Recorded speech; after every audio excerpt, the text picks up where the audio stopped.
Keinformasi emiten pemirsa PT Dian Swastatika Sentosa Tbk atau DSSA mencatatkan kinerja negatif di kuartal ketiga 2024. Persero mencatatkan penurunan laba bersih dan pendapatan di 34,41% dan 45,22% secara tahunan. Dikutip dalam keterbukaan informasi Bursa Efek Indonesia, PT Dian Swastatika Sentosa Tbk atau DSSA mencatatkan laba bersih sebesar 243,8 juta dolar Amerika di kuartal 3 2024. Capaian ini turun 34,41% secara tahunan dari periode yang sama tahun lalu di 371,7 juta dolar Amerika. Penurunan laba bersih DSSA didorong turunnya pendapatan perseroan 45,22% menjadi 2,24 miliar dolar Amerika di kuartal 3 2024 dari 4,09 miliar dolar Amerika di kuartal 3 2023. Pendapatan dari segmen pertambangan dan perdagangan batubara 2,06 miliar dolar Amerika turun 45,79% dari 3,80 miliar dolar Amerika di kuartal 3 2023. Segmen penyediaan TV kabel, internet, dan teknologi 101,60 juta dolar Amerika naik dari 65,18 juta dolar Amerika. Perdagangan berkontribusi 65,91 juta dolar, turun dari 188,06 juta dolar Amerika. Penyediaan tenaga uap dan listrik mencapai 9,73 juta dolar, anjlok dari 30,93 juta dolar Amerika di kuartal 3 2024. Turunnya pendapatan membuat beban pokok penjualan turun 45,12% secara tahunan jadi 1,3 miliar dolar dari 2,36 miliar dolar Amerika di kuartal 3 2023. Hingga akhir September 2024, jumlah aset tercatat di 3,51 miliar dolar Amerika, naik dari akhir Desember 2023 di 3,06 miliar dolar Amerika.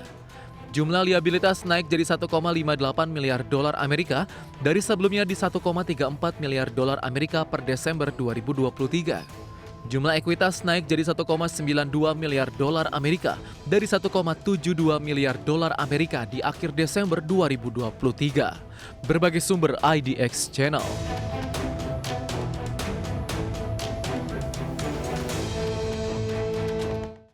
Di tengah raihan kinerja kurang baik di kuartal ketiga 2024 secara teknikal, DSSA hari ini lebih cenderung menguat pemirsa meskipun untuk posisi saat ini penguatan lebih ke arah terbatas dan DSSA lebih cenderung tertekan.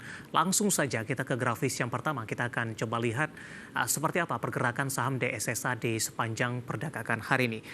Dibuka di sesi pertama pada pagi tadi untuk DSSA di 37.000 maksud kami Rp750 per saham.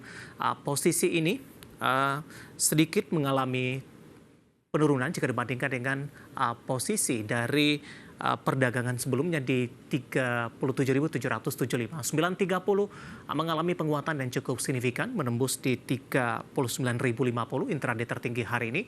Namun posisi ini tidak mampu dipertahankan. Pada pukul 10, 11.30 penutupan sesi pertama pada siang tadi lebih cenderung penguatannya sudah mulai terbatas hingga pembukaan sesi kedua.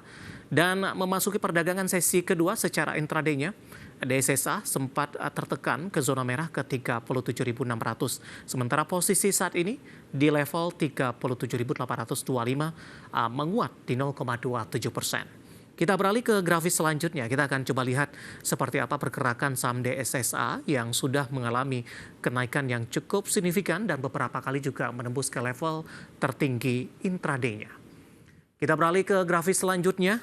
Perdagangan posisi 6 Juni DSSA masih bergerak di level 19 ribuan pemirsa. Juli menguat ke 27.000, Agustus hingga ke 29.750.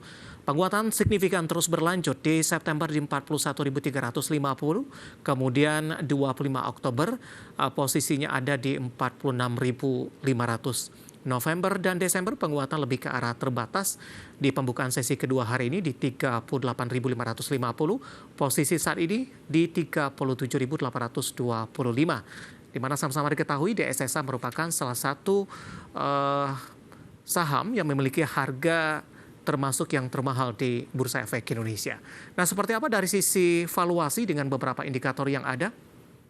Kita beralih ke grafis selanjutnya, di mana posisi price to earning ratio-nya Sebagai indikator yang pertama, berada di kisaran 60,62 kali, PSR-nya di 6,59 kali, dan PBV-nya di 12,48 kali, dan PCFR berada di kisaran 23,93 kali. Kombinasi secara fundamental, teknikal, dan juga dari sisi valuasi, dan semoga bisa menjadi salah satu referensi untuk Anda.